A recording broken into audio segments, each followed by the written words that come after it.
In another administrative case, the Supreme Court disbarred attorney Demosthenes S. Texon for gross misconduct and misappropriating his client's funds in violation of the Code of Professional Responsibility and Accountability. Attorney Texon had received from his client 134 million pesos in just compensation for an expropriation case, but only remitted 53 million pesos, keeping the rest as his attorney's fees and for the alleged senatorial campaign of former Justice Secretary Laila de Lima. A copy of the available pleadings may be downloaded from the public pleadings section of the Supreme Court website. Thank you. Halos kalahati ng mga Pilipino ang hindi tang-ayon sa desisyon ng House of Representatives na impeachment laban kay Vice President Sara Duterte, ayon sa survey ng WR Numero. Ayon sa pinakabagong Philippine Public Opinion Monitor ng WR Numero, 47% ng mga Pilipino ang hindi sumusuporta sa impeachment laban kay Duterte, 33% ang pabor, at 20% ang undecided. Naitala naman sa Mindanao na 66% ang tumututol sa impeachment habang 17% lang ang pabor.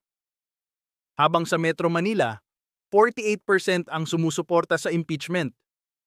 Samantala, sa inaasahang desisyon ng Senado sa nalalapit na impeachment trial ng Vice Presidente, naitala sa survey na 43% ng mga Pinoy ang unsure, 34% ang naniniwalang dapat ma-acquit si Duterte, habang 23% naman ang nagsasabing dapat siyang makonvict. Isinagawa ang survey ng WR Numero mula Pebrero din hanggang Pebrero 18, 2025.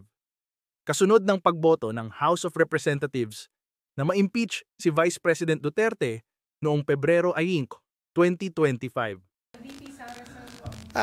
Yung kay VP Sara, iintayin naming matanggap yung notice mula sa Korte Suprema. Because as I understand it, I've read the petition. There are no allegations against the Senate in the petition itself. The Senate was merely included as a necessary party dahil sa amin nakafile yung case. Pero wala namang allegation laban sa amin, wala ring hinihiling laban galing sa amin. In fact, diretso nyo nalang hinihiling sa Korte Suprema na ipadismiss ito. So, i-refer namin malamang ito sa Solicitor General matapos naming matanggap yung notice kung talagang pinapa-comment kami o hindi. Dahil sa pagkakaalam ko, hindi rin kami named party dun sa nabasa kong petisyon. Baka iba kasi naisaad ng spokesperson doon sa actual na notice na matatanggap namin. So we will formally await the notice coming from the Supreme Court. As of today, wala pa kami natatanggap kaugnay sa petisyon ni Vice President Sara. Sir, sorry, ito po bang mga steps na tinitake ngayon ng Senate, is this in response to people who are commenting na ay walang ginagawa, inuupuan lang ng Senate? No. It took us this long to be able to do these things again because we are acting on it prudently. We are not rushing, but neither are we delaying. This is not in response to any call or clamor or kahilingan ng kahit sino man, lalo na mga partisano o bias na mga tao. Ito ang trabaho po namin. May humiling man o wala, may clamor man o wala, ano man ang sinasabi ng mga bias o wala. Sorry, isang question pa Yes. po dun sa legal team. Sir, ano po yung mga challenges na hinaharap ng Senado kung bakit mahirap kumuha ng legal team na tutulong po? Una, syempre, hindi naman ganun kadaling magbayad ng abogado dahil public funds ito. Depende kung magkano. Syempre, yung malalaki at magagaling, quote-unquote, malaki, meaning maraming malalaking law firms. Syempre, mahal yon sa tinitimbang namin, binabalansin namin syempre. Bagaman may mga nagwa-volunteer ng mga abogado, pinipili din namin kasi sila ang kakatawan sa Senado. At baka sabihin, hindi namin kinuha yung best representation sa Senado kung sakasakali, kung sino-sino lamang ang aming pipiliin. But this is only in the alternative because as I said, more often than not, it's the sole gen that should and would represent the Senate in any litigation concerning impeachment. Yes. Ano po yung offhand, ano po yung mga gastusin na paghahandaan ng Senate aside from the robe para po sa impeachment trial? Basically, sa staff kasi dagdag trabaho sa staff In the past impeachments, binigyan daw ng hindi dagdag sweldo, parang honorarium yung staff. Pero pinapa-identify na sa memorandum na inisyo ng SecGen, base sa kautusan ko, kung sino-sino lang ba talaga. Hindi naman lahat So yun yung kino-compute nila. Yung unang panukala nga magpakain din daw dahil doon nagpapakain ng Senado. Sabi ko, hindi. Parte ng trabaho yon ng mga empleyado ng Senado. At hindi porkit may impeachment, kailangan na biglang pakainin ng tanghalian. Nandito naman na talaga sila ng umaga Wala naman nagbago So, papanatilihin namin yung ganun pa ring practice. May initial quote na SP po kung magkano gagastos. Wala pa Hindi pa pasok. Pero yung mga initial na ginastos namin so far, maliit lamang naman Yung robe, I think, is only about, magkano ba yung sabi ko sa inyo dati? 6,800. Parang 6,800, 6 to 8,000, parang ganun. Per robe. Di ba yung unang sinabi nila, mas mahal yung dry cleaning? Sabi ko, hindi na natin sagot yon. Hindi, kanya-kanya na yun. Di ba? Kanya-kanya na yun. But it turned out that dry cleaning was more expensive than the robe itself. So, I said no.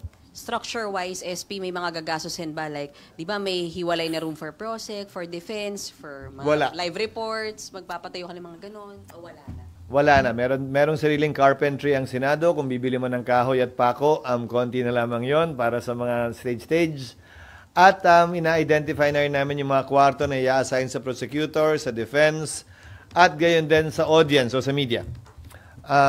Para sa gayon ay maging open at public talaga itong hearing na gagawin at isasagawa ng Senado. Last na SP. May may sinabi po kayong parang budget lang po nagagastusin for the impeachment. May tinalaga kayong limit?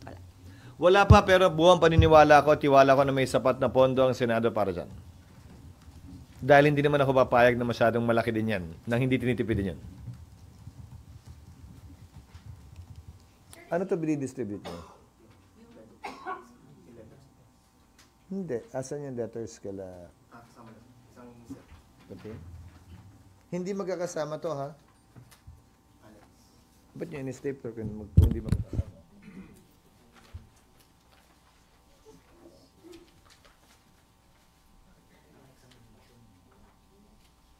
Hindi. Asan yung letter sa parties? Wala dito. Asan yung letter sa parties? Kunin yung letter sa parties. Lahat nga, di ba? Lahat nga, sabi ko, di ba? Sir, received na po by the Speaker and by I don't know. It was sent this afternoon. By the senators, it was delivered to their offices. So, yung sulat na yan din ang pinadala namin sa mga parties, pero may covering letter lang. Pero kung mabasa niyo yan din nga yung matagal ko nang sinasabi at pinag-uusapan.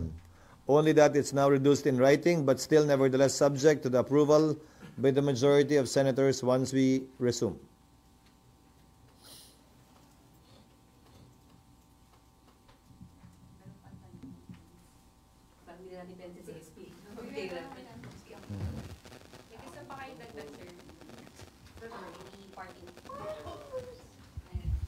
Hello, sir.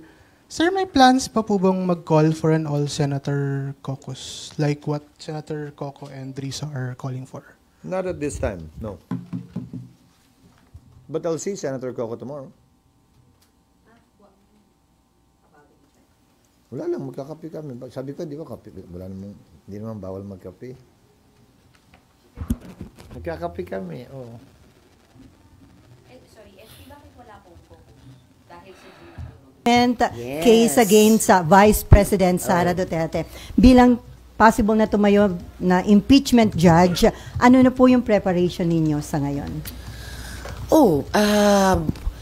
Bago pa man hinain yung kasong iyon, and I have to say about those cases, syempre malaya naman kahit sino na dumulog sa Korte Suprema, questionin ang isang articles of impeachment at yung prosesong maaring ibunga niyan. Pero ang masasabi ko lang, and konektado dun sa paghahanda, yung ganyang kaso o mga kaso, hindi dapat maging hadlang na ituloy namin sa Senado ang aming trabaho. Hiwalay naman di ba? Ang pagtitreat at pagdedesisyon kung sakali ng Korte Suprema sa ganyang kaso, sa pagtupad namin dito sa Senado sa aming tungkulin. So, magkapareho at parehong matitimbang na tungkulin yan, no, nung dalawang sangay ng gobyerno sa aming trabaho ayon sa konstitusyon. So ma'am, kumbinsido kayo doon sa stand ni Senate Minority Leader Coco Pimentel na kung susundin yung constitutional duty ng Senate pagdating sa impeachment, dapat immediately umaksyon ang Senate leadership? Sumang-ayon ako at sumasang-ayon hanggang ngayon sa pananaw ni Senate Minority Leader Senator Coco Pimentel na ang linaw ng utos ng konstitusyon sa amin forthwith at mas klaro pa nga sa Pilipino agad. At the same time, kinikilala ko yung sinabi ni Senate President Chis Escudero, ang kanya namang pananaw na di umano hindi kami pwedeng mag-convene bilang impeachment trial court habang adjourned ang session namin. Pero kaya sumasang-ayon din ako sa sinabi ni SP na magtatawag daw siya ng isang all-members caucus at sana doon sa caucus na yon mapakinggan ng aming mga kasama ang mga argumento ni Senator Coco kung bakit di lamang pwede kundi dapat mag-convene na kami bilang impeachment court para i-treat, i-tackle yung articles of impeachment. May tinuturo din si Sen Coco sa konstitusyon na pag nag-adjourn ang isang impeachment trial, hindi maapektuhan yung legislative calendar. So, in like manner, pwede natin sabihin na dahil nag-adjourn yung regular sessions ng Senado, hindi ibig sabihin na hindi pwedeng umandar at ganapin ang aming tungkulin sa isang impeachment trial naman. So ma'am, inaral na rin ba ng inyong tanggapan yung sinabi ni Senator Coco Pimentel na kahit walang session, ito yung session para sa mga legislative measures, pwede kung gugustuhin na majority ng mga senator na mag-session kayo at talakayin na itong impeachment case laban kay VP Sara?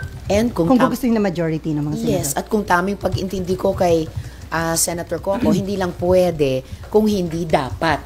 At sinasabi din po yan sa rules, no? Sa rules ng Senado, specifically yung Senate Rules of Procedure on impeachment trials. So, sa tingin ko po, batay sa sinabi ni Senator Coco at yung pag-intindi ko rin sa tinatalakay nila sa konstitusyon at sa aming sariling rules on impeachment dito sa Senado, walang pumipigil sa amin na i-tackle yung articles of impeachment at mag-constitute bilang impeachment court. Ang kinakatwiran ni SP Chis, nagiging maingat lang siya sa kanyang hakbangin dahil ayaw daw niya na mabigyan ng bala ang kampo ni VP Sara na makwestiyon ng hakbangin ng Senate sa Korte Suprema. Well, hindi na namin kinailangan intayin yun. Ayan, tumakbo na si VP Sara sa Korte Suprema precisely para hamunin yung impeachment complaint na yun. So, in a way, the issues are joined. And muli, napapanahon sabihin, walang pumipigil sa amin sa Senado. Ito pa rin ang aming tungkulin sa ilalim ng konstitusyon. Ma'am, before RG, bukod sa inyo, sino pang ibang senador ang sumusuporta sa stand ni Senator Coco Pimentel? At sa panawagang All Senators Caucus? Sa All Senators Caucus, hindi ko pa sigurado kung ilan pa ang sumusuporta sa ideyang yon. But I wouldn't be surprised kung majority na rin sa bilang. Ay dahil ilang beses na rin naman kaming nag-All Senators Caucus sa mga mahalagang issue na hindi kaagad pinagkakasunduan. And at this time, no, sa taong ito, ano pa ang isa sa pinaka-importante kung di itong tanong ng impeachment?